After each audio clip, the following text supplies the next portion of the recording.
Bom, a paz do Senhor a todos, sejam bem-vindos aqui à nossa nova live. Hoje estamos com um convidado aqui especial, que o Alexandre Torres já é o nosso convidado aqui de carteirinha, né? Sempre está conosco aqui no canal Escatologia, Princípio do Fim. Alexandre Torres, que é o canal Alexandre D. Torres. Esse é o canal do nosso amigo, nosso irmão. Mas está conosco agora aqui o Alexandre José, é um outro Alexandre. É outro Alexandre. Aqui só entra Alexandre. Alexandre José. E aí já passo agora a palavra aí para o nosso convidado Alexandre José se apresentar aí, se tiver o seu canal, pode já colocar para divulgação. Como é que está aí, Alexandre José? Seja bem-vindo. Obrigado, pastor Jean. Saudações em Cristo. Tudo bem com os irmãos? É um prazer para mim aí poder participar dessa live juntamente com os irmãos aí. Querido do nosso coração, pastor Jean, né? Do canal aí Escatologia, Princípio do Fim. E o nosso amigo Xará, irmão Alexandre Torres, o destruidor, né? O exterminador dos pré-tribulacionistas. É uma honra poder estar com vocês hoje aí, né? Vamos juntos aí compartilhar a palavra de Deus, né? Aprender juntos. Certamente vamos ter muito aí a contribuir, a compartilhar com todos aqueles que estão assistindo a gente nessa noite, né? Então, para mim é uma honra aí, pastor Jean, poder participar desse bate-papo, né? Desse estudo com vocês aí. Vamos estar falando hoje sobre o arrebatamento, que é um assunto muito polêmico. Então, é maravilha. Para mim é uma honra. Muito obrigado, viu? Muito obrigado, senhor, o irmão Torres. É uma bênção. Maravilha. Alexandre Torres, o que você me diz aí? Boa noite, meus irmãos. A paz do Senhor para quem está assistindo agora, quem vai assistir mais para frente, quem vai assistir depois dessa live, vai estar gravada depois para assistir. Então, aqui estamos recebendo essa presença do meu xará, né, Alexandre José, e como sempre, meu parceiro de live, pastor Jean, irmão Jean, querido. E, pessoal, essa live aqui, eu peço que você que está aqui online, você que for entrar depois, vai compartilhando essa live, que ela é muito importante, que nós vamos trabalhar o tema arrebatamento nos seus diferentes aspectos, pré, pós e mesotribulacionismo, né? E algumas nuances dentro disso também. Então, compartilha no teu WhatsApp, no teu Telegram, no teu Facebook, no teu Instagram, onde mais você tiver rede social, que é muito importante. E, no mais, é muito bom estar com vocês fazendo essa live. Maravilha. Eu queria ver se já tiver alguém aí. Estou vendo que tem duas pessoas que acabaram de entrar agora, que confirmem para nós como é que está o áudio, como é que está aí a imagem, se está tudo legal. Aqui no chat, aqui, se puder confirmar, ou se for alguém aqui perto da gente, puder falar aqui no WhatsApp para a gente aqui, para a gente ter uma noção de que é isso mesmo. Bom, a nossa live, geralmente a gente faz uma live aí de 1 hora, para não ficar cansativa aos irmãos, e a gente vai tentar ser o mais sucinto possível aqui na nossa explicação, e deixo aos irmãos também, internautas aí, aberto a pergunta. Aqui a Vânia Magalhães, seja bem-vinda, Vânia Magalhães, dizendo que está tudo ok. Viu aí, Alexandres, né? Está tudo ok, o nosso som e a nossa imagem. Que maravilha, então. Então, a gente já, como dizem os crentes, né? Sem mais delongas, a gente já vai iniciar aqui o nosso assunto, né? A gente vai estar falando, nós três pensamos com respeito ao arrebatamento na teoria chamada de pós-tribulacionismo. O que é isso? Que a igreja passará pela grande tribulação e após será arrebatada. Aí nós vamos apresentar os argumentos de que o pré-tribulacionismo e o mesotribulacionismo, que pensam que a igreja no pré vai ser arrebatada antes da grande tribulação, e o meso pensa que a igreja vai ser arrebatada no meio da grande tribulação. Então, nós estamos aqui para mostrar os textos na Bíblia e que você não fique com as nossas palavras, que você vai conferir na palavra do Senhor. E se falarmos algo aqui que seja diferente, da palavra, fique com a palavra. Mas é bom salientar uma coisa, você precisa ter o conhecimento para ver se aquilo que você está entendendo diferente realmente do que nós falamos está errado ou não, certo? Nós vamos estar amparando tudo que falarmos na palavra de Deus. Bom, Alexandre Torres, você tem aí já algum texto para a gente iniciar? Sim, eu vou iniciar aqui com o texto, mas antes deixa eu dar uma explicação em cima do que o irmão Jean falou. Pessoal, existem 3 visões, 3 formas de interpretar a questão do arrebatamento. Existe o pré-tribulacionismo, o pós-tribulacionismo e o meso. Então, as denominações abraçam alguma dessas correntes teológicas. Não quer dizer que uma está mais certa que a outra, não. Quer dizer que elas interpretam de forma diferente ao longo da história. A visão mais antiga, desde o início da história da igreja, lá do século I até agora, é a visão pós, é a mais antiga, a predominante em questão de tempo. Agora, a visão pré é mais recente, já tem 200 e poucos anos. E a visão meso, eu não sei falar porque eu não sou um estudioso do assunto, mas ela é mais fraca e tem menos adepto do que as outras duas. Mas a visão que tem mais adepto é a pré. Só que, como eu falei, na história do tempo, ela é recente, ela não é uma visão antiga, ela não foi testada ao longo do tempo. Mas nós vamos apresentar aqui as 3 visões e vocês vão abraçando a que você achar mais coerente. A nossa, no caso, nós estamos mais para o pós. Mas os 3 aqui já foram pré. Eu já vou avisando para o pessoal que é pré, que vai assistir a live, nós aqui já fomos pré, e fomos ensinados só a visão pré. Então, a gente entende o que a gente está falando, a gente mudou, segundo o nosso examinar das escrituras. Não estamos aqui falando só como quem quer criticar o outro lado, não. Nós falamos com conhecimento de causa. E o primeiro texto que eu vou ler aqui está em 1 Coríntios, capítulo 15, do verso 51 ao 54, que vai dizer o seguinte, verso 51. Eis aqui vos digo um mistério. Na verdade, nem todos dormiremos, mas todos seremos transformados. No momento, no abrir e fechar de olhos, ante a última trombeta, porque a trombeta soará e os mortos ressuscitarão incorruptíveis, e nós seremos transformados. Porque convém que isto que é corruptível se revista da incorruptibilidade, e que isto que é mortal se revista da imortalidade. E quando isto que é corruptível se revestir da incorruptibilidade, isto que é mortal se revestir da imortalidade, então cumprir-se-á a palavra que está escrita, tragada foi a morte na vitória. Aí Paulo vai falar em seguinte, os versos em seguir, vai decorrer do assunto, mas eu vou ficar só até aqui, porque o que me interessa falar é a respeito de um detalhe aqui. Como é que a visão pré vai mostrar isso aqui? Isso aqui é uma das referências que eles usam para dizer, olha, o arrebatamento é secreto, é iminente, vai vir a qualquer momento, você está aqui, vai sumir de uma hora para outra, pode ser que você não passe pela grande tribulação, porque a igreja vai ser arrebatada, você vai estar no meio. Essa é a visão pré.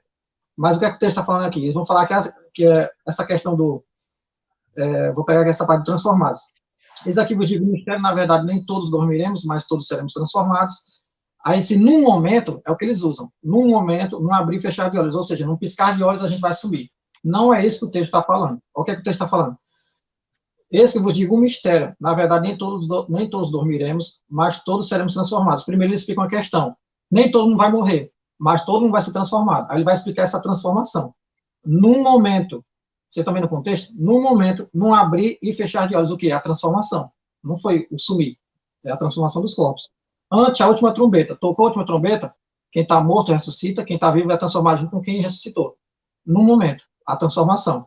E eles vai acontecer o que depois? E os mortos ressuscitarão incorruptíveis e nós seremos transformados. Num momento. Então, vocês estão vendo? Esse é o que o texto está dizendo. É uma das referências que eles usam. Agora eu vou deixar a palavra para meus dois colegas aqui. Alexandre José, o que você me diz? O que você entende aí? O texto que o Alexandre Torres acabou de ler é um texto clássico, né, do pré-tribulacionismo, que de forma isolada, com todo respeito, né, aos meus irmãos pré-tribulacionistas, infundem uma ideia que não existe no texto, né? Porque, como disse bem aí o nosso xará, o Alexandre Torres, no momento aí, está se referindo à transformação dos corpos, e não ao arrebatamento. Vale salientar que a palavra harpazo, que é a palavra grega para arrebatamento, que aparece lá em 1 Tessalonicenses capítulo 4, versículo, se não me falha a memória, versículo de número 13, ela não aparece aqui no texto. Então, a questão do arrebatamento aqui não é válida. Por quê? Porque o que Paulo está mencionando aqui para os irmãos de Corinto é a questão da transformação dos corpos que se dará num momento. Não é em 2, não é em 3, é num momento. E essa transformação, ela se dará de forma rápida, né? Muito rápida, ao ponto da gente nem perceber como ela se deu. E salientando, fazendo uma ligação, uma conexão desse texto com 1 Tessalonicenses 4, a partir do versículo 13, a transformação dos corpos, a ressurreição dos mortos, ela vem primeiro. Primeiro vem a ressurreição, né, dos santos, para só assim, depois, vir um arrebatamento. Então, esse texto aqui, ô Torres, só salientando o que você falou aí, complementando, não fala de arrebatamento, mas sim de transformação dos corpos. Muito bom. O meu pensar sobre isso é o seguinte, como o pré-tribulacionismo fala que a igreja não passará pela grande tribulação, dizendo que ela vai ser arrebatada antes da grande tribulação, aqui o texto está dizendo que é ante a última trombeta, né? E sabemos que são 7 as trombetas. Então, se é ante, é perante, não é antes, é ante, né? Diante da última trombeta vai haver a ressurreição dos mortos. E aí eu pergunto uma outra coisa. Como aquele que ficou, segundo eles, a igreja vai... Vamos pensar no sentido do pré-tribulacionismo. A igreja foi antes da grande tribulação. Então, ficou um povo aqui, né? Chamados deixados para trás, né? Segundo aquele filme lá, que eu discordo totalmente da ideia. Então, ele vai dizer, eles vão ficar. Então, como esses que ficaram vão alcançar a ressurreição? Porque eles vão morrer, segundo eles, vão morrer da sua vida, dar o seu sangue para ser salvos. Então, digamos que ficou, a igreja já foi antes da grande tribulação, alguém ficou, mas quis Cristo no meio da grande tribulação e morreu pela besta. Como que ele vai ter o seu corpo glorificado se a glorificação já aconteceu lá atrás, quando a igreja subiu para passar antes do arrebatamento, antes da grande tribulação? Entendeu? Como que ele vai ser de novo glorificado? Não há uma segunda glorificação. Não há uma segunda glorificação. Só uma glorificação. Então, se o pré-tribulacionismo diz que a igreja foi ressurreta, os que estavam mortos e os que estavam vivos foram transformados, tiveram seus corpos glorificados antes da grande tribulação, como vai acontecer com aqueles que foram e morreram no meio da grande tribulação? Não há uma segunda ressurreição para a vida, para ser transformado no seu corpo de novo. Não há. Então, como é que eles vão ficar? Esses que deram a sua vida, segundo eles, por Cristo e negaram a marca da besta, mas foram mortos. Eles não têm essa condição de se glorificar 2 vezes, né? No caso, 2 glorificações. A primeira, antes da grande tribulação, segundo eles dizem, e depois glorificar de novo. Alexandre Torres. Eu costumo dizer o seguinte, pessoal, pegando o que o irmão já falou, vou fazer analogia, vou fazer um resumo. É uma esposa deformada, né? Porque Cristo sobe com um pedaço dela para cima e outro pedaço fica embaixo. Como é que é isso? Eu não sei o que é isso, né? A esposa mutilada, ela sobe com o braço e uma perna, e a cabeça. Aí fica com outro braço... Mas sobe junto, né? Sobe junto, né? A esposa é uma coisa só, tem que subir junto, inteira, né? Pela metade. Aí vem Jesus com a parte dela glorificada, aí não, minhas pernas ficam lá, Jesus, com o outro braço. Glorifica ele na prega junto. Ih, mas já teve uma transformação, como é que faz agora? Não, tu vai ficar agora só com a metade. É estranho isso. É complicado, né, ô Torres? Pedindo a oportunidade aí, essa ideia de que uns sobem primeiros, né, outros sobem depois, uns são primeiramente glorificados e depois outros na grande tribulação, é uma ideia que carece de fundamentos. Até porque o escritor aos Hebreus, no capítulo 11 de Hebreus, ele fala algo interessante. Se os amados irmãos aí ouvintes, né, os internautas, puderem acompanhar aí, Hebreus capítulo 11, versículo 39 a seguir, o escritor aos Hebreus, ele diz algo assim muito, mas muito importante em relação a esse assunto que nós estamos falando aí, da glorificação, né? Versículo 39, olha o que ele vai dizer. Ele diz assim, ó, ora, todos estes que obtiveram um bom testemunho por sua fé, não obtiveram, contudo, a concretização da promessa. Por quê?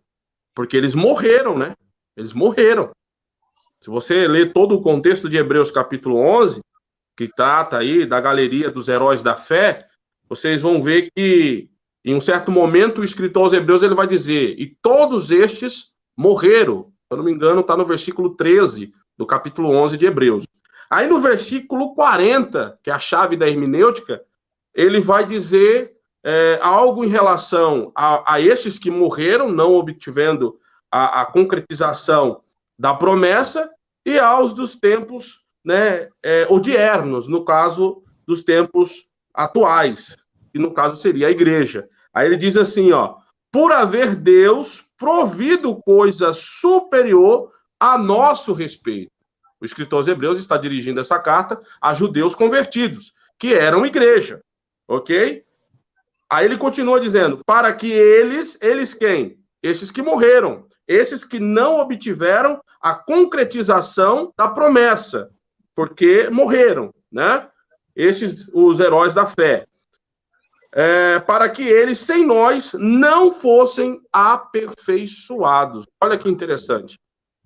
Então, até para os antigos, os santos do Antigo Testamento serem aperfeiçoados, eles precisam da igreja. Por quê? Porque esse aperfeiçoamento, essa concretização, né, da promessa, ela se dará, Torres, de forma conjunta, né? Ela vai se dar num único momento. Isso tanto para os que morreram na antiga aliança, quanto para os que estão vivendo hoje na nova aliança e que estão também morrendo na nova aliança. Vai se dar num único momento. E esse é a nosso aperfeiçoamento, né? A nossa transformação. É a concretização da promessa. Que promessa é essa? De viver eternamente com Cristo. Maravilha. Glória a Deus. No outro assunto pode passar, em outra referência. Essa é uma aula, Alexandre Torres. Isso. Isso é o detonador dos...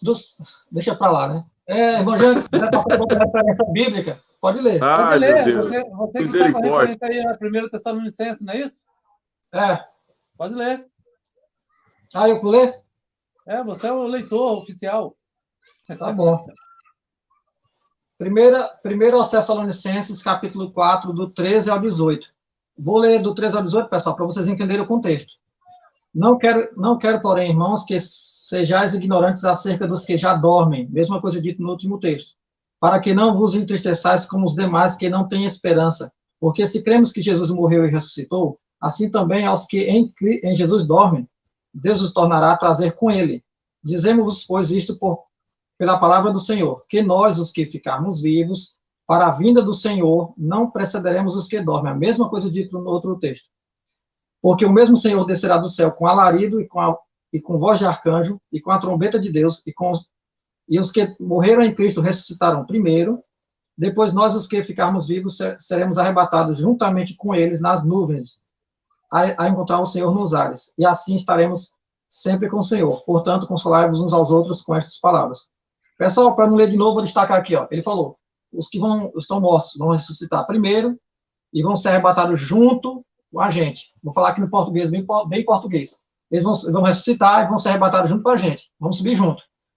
E nesse subir junto é o que? A transformação, que Paulo falou lá em 1 Coríntios 15. Então, você liga o contexto, liga as referências paralelas de um texto com o outro. É isso que ele está falando. A mesma coisa com palavras diferentes, só que falando do mesmo assunto. A ressurreição de quem está morto, transformação de quem estiver vivo na hora, junto e subindo junto, que é o tal do arrebatamento. Arpazo, arrancado com força. O sentido do arrebatamento é isso, é pegado assim, ó. Cristo vai fazendo isso aqui com a igreja dele. Vai subir com força. Por quê? Porque em seguida ele vai destruir essa terra. É isso que ele vai fazer. Esse é o grande dia do Senhor. Pode comentar aí, pessoal.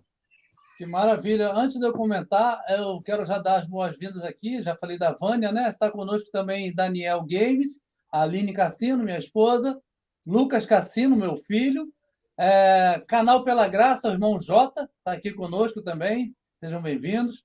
E a Vânia Magalhães comentou aqui que ela não havia feito a conexão com Hebreus, irmão Alexandre José. Interessante, né? O que você falou aí agora. Ela achou muito interessante e que ela não ainda tinha estudado e olhado com essa ótica, fazendo a conexão com Hebreus. É assim que a palavra de Deus aí. Eu costumo dizer que esse texto aqui, de Hebreus 11, 39 e 40, é a criptonita dos pré-tribulacionistas. Por quê? Porque se até os antigos, né, os da antiga aliança, os santos do veterotestamentário, aguardam, né, a nossa glorificação, que é o nosso aperfeiçoamento, que dirá os que, né, estão hoje na atualidade, precisam, em conjunto, esperar essa glorificação, esse aperfeiçoamento, que se dará de forma linkada, de forma junta, né?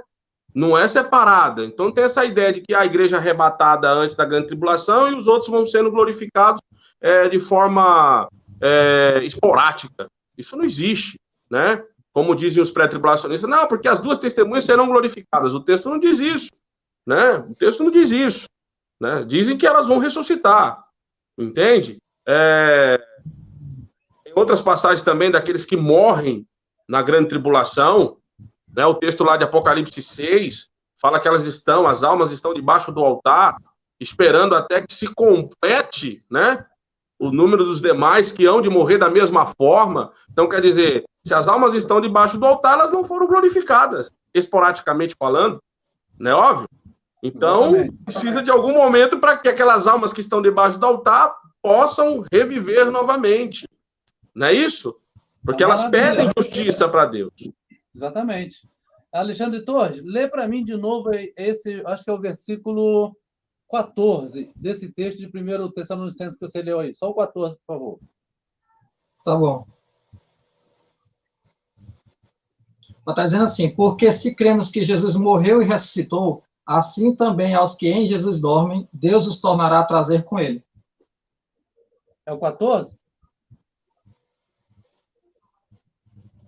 Desculpa, é o 16. 16. Estou meio cego aqui. 16. Porque o mesmo Senhor descerá do céu com alarido e com voz de arcanjo e com a trombeta de Deus. E os que morreram em Cristo ressuscitarão primeiro. Aí. A palavra está dizendo que quem morreu com Cristo vai ressuscitar primeiro. Primeiro que o quê? Primeiro do que os vivos sejam arrebatados. Não existe arrebatamento de vivos sem a ressurreição de mortos primeiro. A primazia é que os mortos ressuscitem. A ordem cronológica é que os mortos ressuscitem, mas a subida é junta, porque a glorificação acontece e eles sobem junto. Só que Apocalipse 20 vai nos dizer uma coisa interessante. Veja que 1 Tessalonicenses vai dizer que os mortos em Cristo ressuscitarão primeiro. E Apocalipse 20 vai dizer o seguinte, versículo 4. E vi tronos, e assentaram-se sobre eles, e foi-lhes dado o poder de julgar. E vi as almas daqueles que foram degolados pelo testemunho de Jesus e pela palavra de Deus, e que não adoraram a besta, nem a sua imagem, não receberam o sinal em suas testas, nem em suas mãos, e viveram e reinaram com Cristo durante 1000 anos. Mas os outros mortos não reviveram, até que os 1000 anos acabaram. Esta qual? A ressurreição mencionada acima é a primeira ressurreição. Então, a ressurreição mencionada no versículo 4 do capítulo 20 diz que é a primeira ressurreição. E está dizendo que essa primeira ressurreição está acontecendo das pessoas que negaram a marca da besta. Por isso elas foram mortas. E elas vão participar da primeira ressurreição. Então, subentende-se que a marca da besta já está imposta no mundo. E o povo de Deus negou e por isso foi morto. E esse mesmo povo que negou e foi morto vai ressuscitar participando da chamada primeira ressurreição. Então, se a marca da besta já está imposta e o povo vai participar da primeira ressurreição, que povo foi esse que subiu lá atrás, 7 anos antes, como diz os pré-tribulacionistas, sem passar pela marca da besta? Porque a primeira ressurreição está aqui após a marca da besta ser imposta. Então, não existe uma primeira antes da primeira. E os mortos em Cristo têm que ressuscitar primeiro do que os outros serão arrebatados. Então, não há arrebatamento antes da marca da besta ser imposta. É isso que está dizendo. A gente tem que linkar os textos. O texto de Tessalonicenses vai dizer que os mortos em Cristo ressuscitarão primeiro, e aqui vai dizer que a primeira ressurreição é após a marca da besta ser imposta. Então, não tem como ter um arrebatamento antes da grande tribulação, porque ele é subsequente à ressurreição. Não tem como acontecer isso. Tem que ser imposta a marca da besta, para aí sim, no finalzinho da grande tribulação, haver a ressurreição de mortos e a glorificação dos mortos e dos vivos. Amém? Amém, irmãos? Amém. Maravilha. Tem José? Ainda nessa questão da ressurreição, que eu acho muito interessante, fazendo um gancho aí, Torre, que foi mencionado tanto lá no texto de 1 Coríntios 15, do 50 ao 54, né? Leu, Torre, com 1 Tessalonicenses 4, versículo 13 ao 16, propriamente dito, se nós fizermos uma leitura do versículo 54, lá de 1 Coríntios 15, nós vamos ver que o apóstolo Paulo, ele dá uma informação interessante para a gente, né? E é mais um ponto aí a ser observado na doutrina pré-tribulacionista, se ela é coerente ou não. Por quê? Porque o versículo 54 de 1 Coríntios 15 diz assim, ó: e quando este corpo corruptível se revestir de incorruptibilidade, e o que é mortal se revestir de imortalidade, quer dizer, quando esse corpo for glorificado, então, olha que interessante, então se cumprirá a palavra que está escrita: tragada foi a morte pela vitória. Olha que interessante. Paulo, ele faz uma citação, porque ele diz aqui, ó: então se cumprirá a palavra que está escrita. Escrita onde? Em Isaías 25, versículo 8, que diz assim, ó: tragará a morte para sempre. E assim enxugará o Senhor Deus as lágrimas de todos os rostos, e tirará de toda a terra o opróbrio do seu povo, porque o Senhor falou. Olha a primeira frase aí do versículo 8. Tragará a morte para sempre. Então, como que a igreja foi arrebatada, pastor Jean? 7 anos antes da grande tribulação, está lá na glória, lá nas bodas do Cordeiro, segundo os pré-tribulacionistas, e tem pessoas, né, que segundo eles são crentes, que ficaram aqui e tal, que vão ter que dar as suas vidas para que possam ser salvos, estão morrendo aqui. Então, quer dizer que essa palavra aqui, tanto de 1 Coríntios 15, 54, como de Isaías 25, versículo 8, não tem poder sobre essas vidas? Ou só terá poder sobre a igreja? Né? Porque diz o texto aqui, ó: tragará a morte para sempre, depois que o corpo for glorificado. Então, não pode haver mais morte de ninguém, né, que faça parte do corpo de Cristo após esse evento se realizar, se dar. Depois que se realizou isso aqui, o corpo foi glorificado, não vai ter mais morte para santo. Não existe isso. É mais um ponto aí a ser analisado dentro dessa, né, teoria pré-tribulacionista, né? Exatamente, muito bem pontuado aí. Alexandre Torres, tem um outro texto aqui. Você quer complementar alguma coisa? Não, já ele é o próximo texto. Isso, o próximo é de 2 Tessalonicenses, não é isso? Capítulo 2? Isso. Esse é muito interessante. Pode ler e comentar se quiser aí. 2 Tessalonicenses, capítulo 2, do verso 1 ao 3. Ora, irmãos, rogo-vos pela vinda de nosso Senhor Jesus Cristo e pela nossa reunião com ele, que não vos movais facilmente do vosso entendimento, nem vos perturbeis, quer por epístola, quer por palavra, quer por espírito, quer por palavra, quer por epístola, como de nós, como se o dia de Cristo estivesse já perto. Ninguém de maneira alguma vos engane, porque não será assim sem antes que venha a apostasia, palavrinha que esse pessoal gosta, apostasia, e se manifeste o homem do pecado, o filho da perdição. Vocês estão vendo a sequência de eventos aí, ó.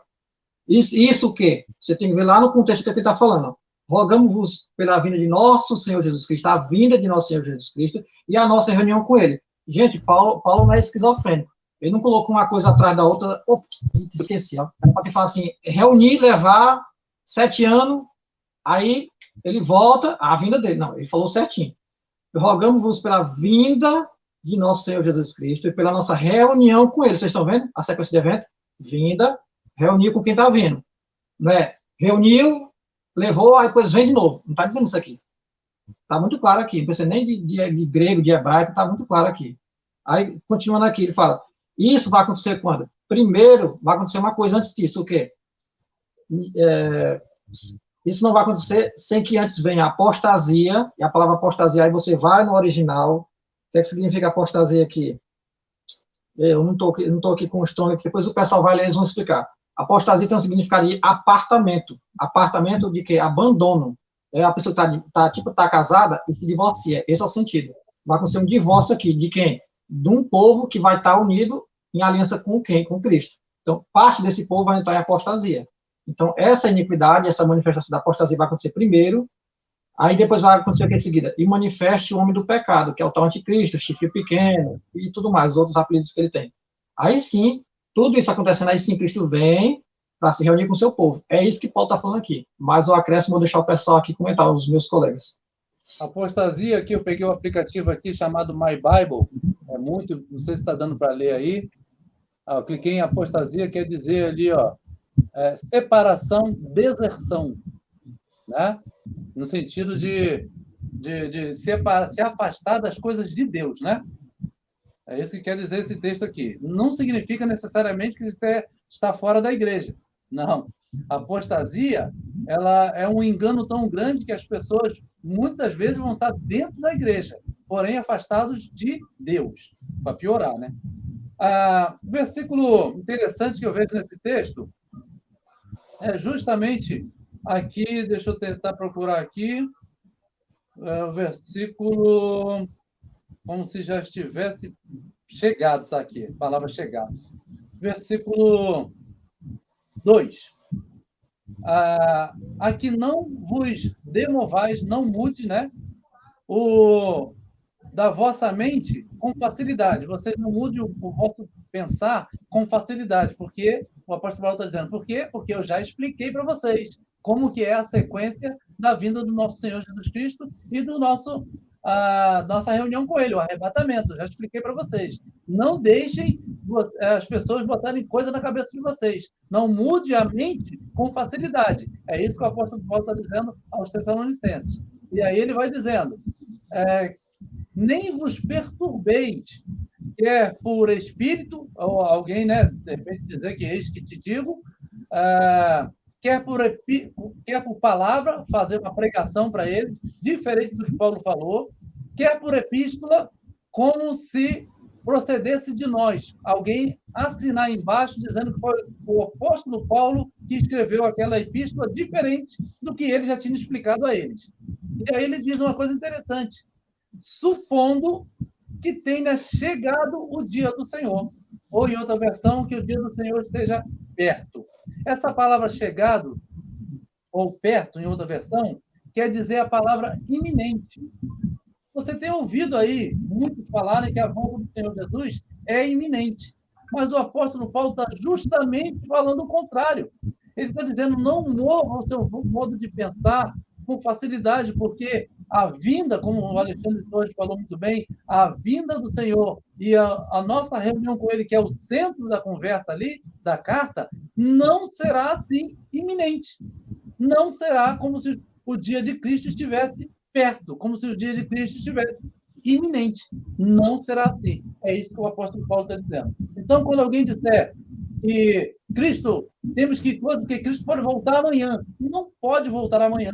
Eu não estou sendo aqui leviano e nem altivo. É porque a palavra nos garante que tem muita coisa para se cumprir.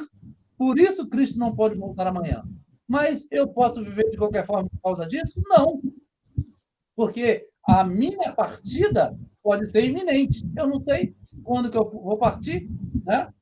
A qualquer momento a gente pode partir. Então, é nesse sentido que o apóstolo Paulo está dizendo que a volta do Senhor Jesus Cristo não é iminente. Alexandre José. Complementando aí, o pastor Jean, sua fala, dentro da iminência que os pré-tribulacionistas tanto se apegam, né? Dizendo que é uma verdade, é uma doutrina irrefutável, né? Irrefragável. Nós temos o texto de Atos dos Apóstolos, né? Capítulo 3, versículo 21, que vai contra essa ideia da iminência que é tanto defendida aí, né? Pelos pré-tribulacionistas e dispensacionalistas. Capítulo 3, versículo 21 de Atos, Pedro, o apóstolo, né? Da circuncisão, podemos dizer, porque a ele foi deixado a incumbência de pastorear as ovelhas do Senhor da parte da circuncisão, né? Os judeus, propriamente dito. Ele vai dizer assim, ó, no versículo 21, olha que interessante, refutando essa ideia, né, de que o Senhor Jesus pode voltar a qualquer momento, né, para arrebatar a sua igreja. Ele vai dizer assim, ó, versículo 21, ao qual é necessário que o céu receba quem? O Senhor Jesus. É só ler o contexto do versículo 20 que vocês vão ver que ele está falando do Senhor Jesus. Então ele fala assim, ó, a qual é necessário que o céu receba. O céu recebeu o Senhor. Até, olha a expressiva até aos tempos da restauração de todas as coisas de que Deus falou por boca dos seus santos profetas desde a antiguidade. Olha que interessante. Realmente não tem muita dúvida, né? Não tem do que se duvidar. Então, assim, fica claro que a vinda do Senhor ela não pode se dar a qualquer momento, por quê? Porque Pedro ele estabelece aqui uma condicionalidade. Né? Para o Senhor voltar, é necessário a restauração de todas as coisas. Primeiro tem que se dar essa restauração. E quando é que ela se dá? Ela começa onde? O texto de Apocalipse 15, versículo 17 e 18 vai deixar, ou melhor, Apocalipse 11, versículo 17 e 18, vai deixar claro que a restauração começa a partir dali, né? A partir do estabelecimento do reino de Cristo na Terra. Quando a última trombeta, né, ela toca, entendeu? E nós podemos ver uma consoante, assim podemos dizer, no capítulo 10 de Apocalipse, o versículo é o versículo 17, se não me falha a memória. Olha o que o texto vai dizer rapidamente. Apocalipse capítulo 10, versículo 17 ao versículo 7, onde o apóstolo João, ele fazendo um prelúdio, né, se assim podemos dizer, da última trombeta, ele diz assim, ó, versículo 7. Mas nos dias da voz do sétimo anjo, quando ele estiver para tocar a trombeta, cumprir-se-á então o mistério de Deus, segundo ele anunciou aos seus servos, os profetas, tá vendo?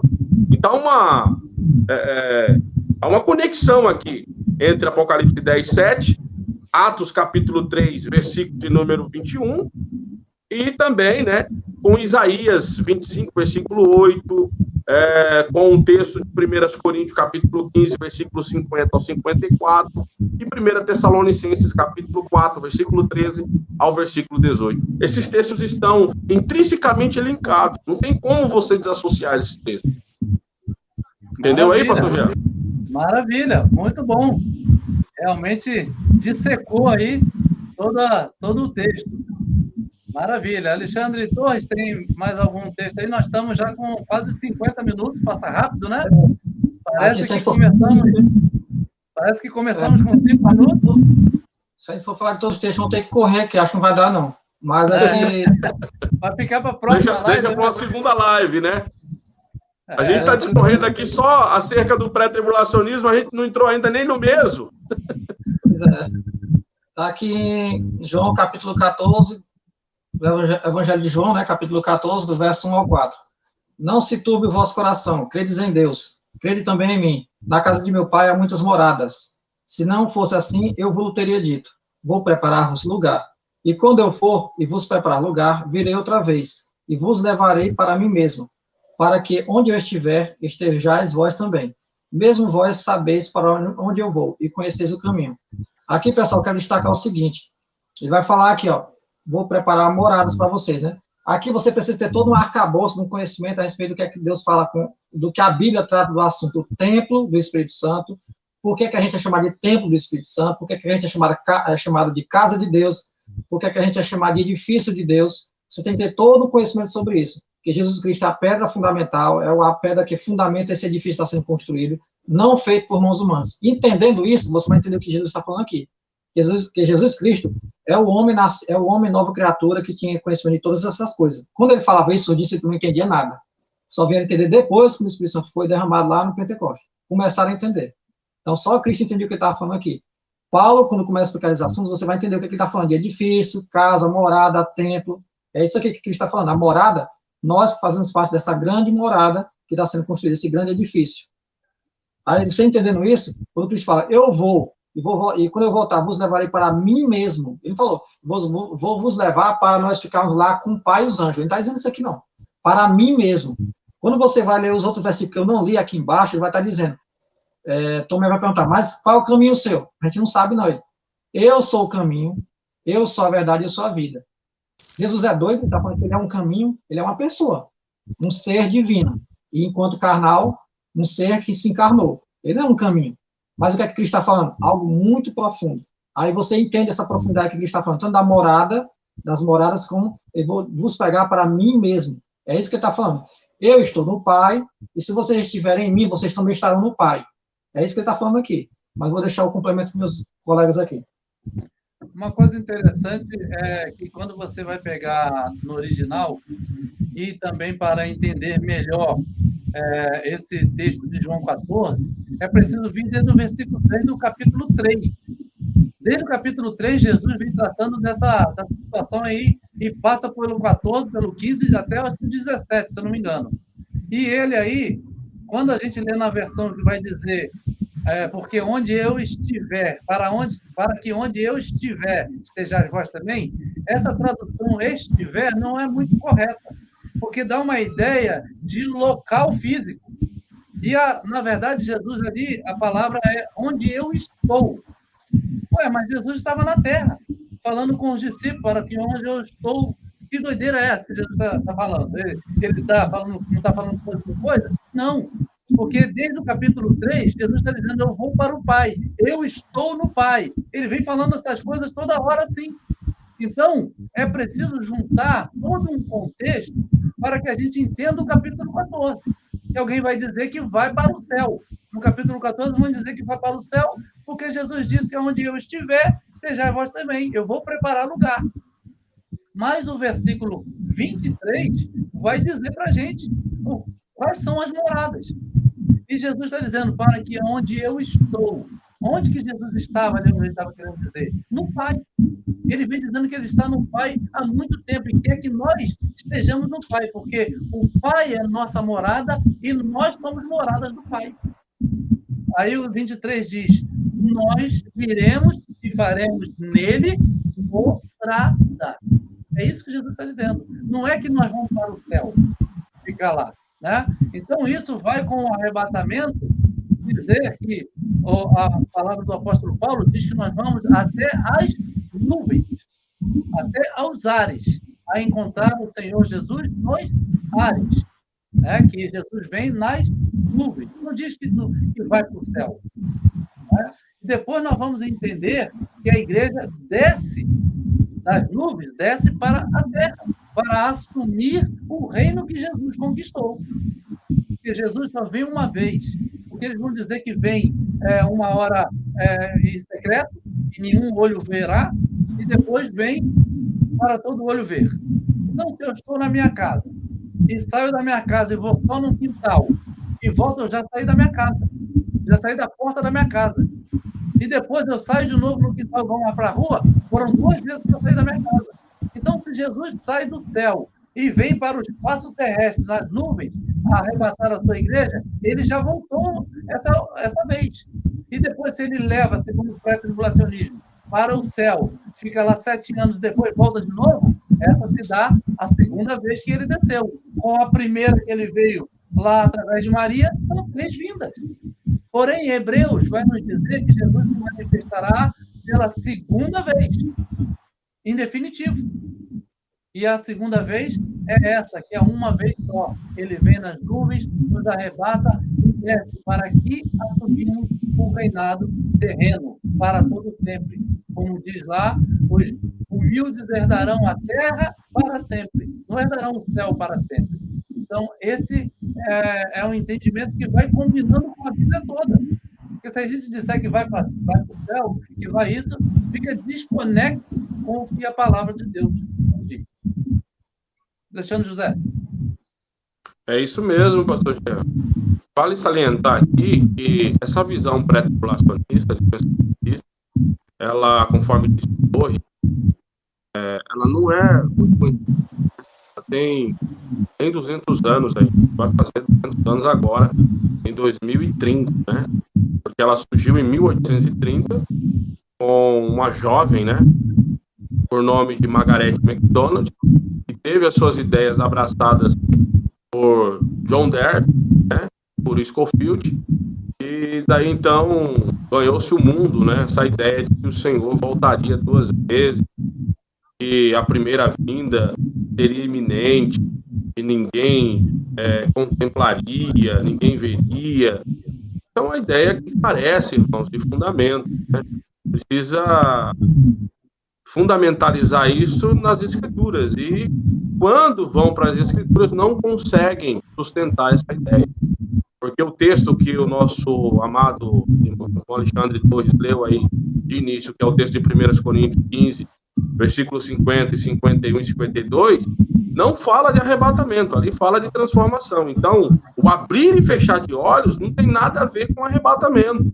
Porque os pré-tribulacionistas gostam de pegar esse texto e dizer, não, a vinda do Senhor será rápida, será iminente, vai ser num abrir e fechar de olhos. Quando, na verdade, o texto não fala sobre isso. O texto está falando da nossa transformação, da nossa glorificação, e não de harpazo, arrebatamento. Então, carece de fundamento essa ideia de que o Senhor volta 2 vezes, né, para buscar a igreja, uma secretamente, outra visivelmente. Isso não existe, por quê? Porque, como disse o nosso pastor Jean aí, Hebreus 9, né, 27 e 28, deixa claro isso aí. Que o Senhor voltará pela segunda vez, olha aí, segunda vez, para buscar aqueles que o esperam, né? Então, não tem essa ideia de 2 fases também, biblicamente falando, isso não existe. Não tem base na Bíblia para dizer a segunda vinda do Senhor se dará em 2 fases. Não é verdade. Isso aí é uma teologia infundada. Por que infundada? Porque é algo que carece de fundamento, entende? Não tem base, entendeu? Então é isso. Então, 2 vindas, né? Porque eles querem dar um jeitinho. Eles falam, não, é 2 fases, para não dizer 2 vindas. Quando, na verdade, são 2 vindas, conforme disse o pastor Jean. Exatamente. Poxa, nós estamos já aqui em 59 minutos. 59 minutos. E lamento porque passa muito rápido mesmo o tempo. Mas eu queria aí agradecer aos irmãos, ao Alexandre Torres e ao Alexandre José, que esteve conosco nessa live, aos irmãos internautas que estão aqui acompanhando a nossa live também. Haverão outros, se Deus permitir, haverão outras lives. A gente não entrou nem em Mateus 24, não entrou nem em Marcos 13, Marcos 16, nós entramos em vários textos que vai corroborar com a ideia do arrebatamento pós-grande tribulação, né? Pós-tribulacionista. Então, eu queria já que Alexandre Torres desse aí suas últimas considerações. Se tiver ainda algo a falar, pode ficar à vontade também e dar já as suas considerações finais. Logo após o irmão Alexandre Torres. Então, meus irmãos, assim, em cima do que eles falaram aqui, né, a única acréscimo que eu queria fazer é uma outra analogia, né, sobre essa questão dessa jogadinha que eles fazem, como o Alexandre José disse, né, é uma vinda em duas fases, né, que a gente não sabe o que é isso. Quando a pessoa vem, ela vem por completo. Então, Jesus deu tipo uma meia volta, né, ele saiu do céu, voltou, fingiu que voltou de novo. Ele veio, saiu e já tornou, ele botou a cabeça do lado de fora e saiu. Não existe isso, pessoal. Ele veio, ele saiu do céu, já saiu. Os anjos vão falar assim, já saiu. Você já é a segunda vinda. Não, eu só fui dar uma olhada lá na terra e puxar um povo.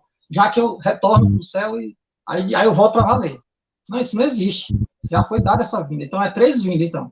Se a pessoa quiser ser logicamente correta e matematicamente correta, é 3 vindas. Eu começar a pregar assim, olha, eu acredito em 3 vindas de Cristo. Encarnada, a meia volta e a volta completa, que é a terceira e última. Pronto. Aí tudo bem, a gente tudo bem, não concordo, mas é assim. Pelo menos você está sendo coerente com a lógica, né? No mais, pessoal, agradeço pela presença do meu xará Alexandre José. Quero dizer para vocês que tem mais textos que a gente deixou de ler, que a gente quer ler. Vamos fazer uma segunda live para complementar esses textos, inclusive para falar sobre o método do tribulacionismo, que é uma visão pouco defendida, mas tem que ser falada. Vamos falar sobre heresias que tem no nosso meio e no meio dos hereges que já saíram de entre nós, que falam que não vai ter nem arrebatamento, nem volta de Cristo, está tardando demais, talvez ele nem venha mais, ou nunca, não é nem prometido que ele vem. Vamos falar sobre a questão também da volta de Cristo no ano 70, que é outra heresia também que tem no nosso meio. Então, são textos que a gente vai falar na próxima live. E a live foi muito boa, espero que os irmãos tenham entendido e desculpa qualquer coisa que a gente tenha falado que, por acaso, desagradou alguém. Amém. Alexandre José. Amém, meus amados. Agradeço aí pela oportunidade ao pastor Jean, ao Alexandre Torres, por dar essa possibilidade aí, né? Essa honra de poder compartilhar juntamente com os irmãos aí um pouco mais da porção da palavra de Deus que faz necessário, né? Nos dias que nós vivemos, principalmente nesses últimos dias, né? E vale salientar que os últimos dias começou desde a era primitiva. O escritor aos Hebreus, no capítulo 1, vai falar sobre isso. Capítulo 1, capítulo 2, se não me falha a memória, ele fala que os últimos dias já começou naquela era. Então, hoje se faz muito necessário a exposição desses assuntos, né, a análise desses assuntos, porque existe muita heresia no nosso meio. E, infelizmente, esse pensamento pré-tribulacionista, ele é majoritário. Né? Hoje, as diversas igrejas que tem aí pelo Brasil afora e pelo mundo todo, são de cunho pré-tribulacionista de personalista, infelizmente. Né? Ensinam essa doutrina que, ao nosso ver, é herege, né? Porque carece, como eu disse, de fundamento. E é isso. Então, eu costumo dizer que nós devemos ficar com a Bíblia, analisar os textos de forma minuciosa, sempre juntamente com o seu contexto, que não gerar pretexto da heresia, e abraçar o que a Bíblia ensina, irmão, e não o que um pensamento denominacional ensina, ou que uma regra de fé imposta por alguma denominação crê, como os credos, né? Ensina, mas sim o que a palavra nos ensina, o que ela deixa para nós. Então, nós temos que ficar com a Bíblia, com a palavra. O resto, como diz aí, né? Filosofia barata. Amém, irmão? Deus abençoe. Maravilha. Irmão Alexandre José, muito obrigado por aceitar o convite, por estar conosco aqui. Alexandre Torres também, sempre aceitando, né, de bom grado, estar conosco aqui. Eu espero que vocês, irmãos, aí tenham tido esse conhecimento, né, que tenha aberto a mente de vocês, já que se vocês não tinham já esse conhecimento, que tenha servido para vocês de bastante valia aí para cada um de vocês. Então, eu agradeço a cada um de vocês, nós vamos ficando por aqui, e que Deus abençoe. Se inscreva no canal do nosso irmão Alexandre Torres, se inscreva também no canal Escatologia Princípio do Fim, também no canal Maná Eterno, que tem um outro canal. E o nosso irmão Alexandre José, que tem um canal chamado Elohim, se eu não me engano. É isso, irmão? Elohim Kadosh. Elohim Kadosh. Procure lá no YouTube e se inscreva, deixe o seu like, já vai compartilhando para que ajude esses canais a chegar a palavra do Senhor a mais gente. Amém? Que Deus abençoe. A paz a todos. Abençoe.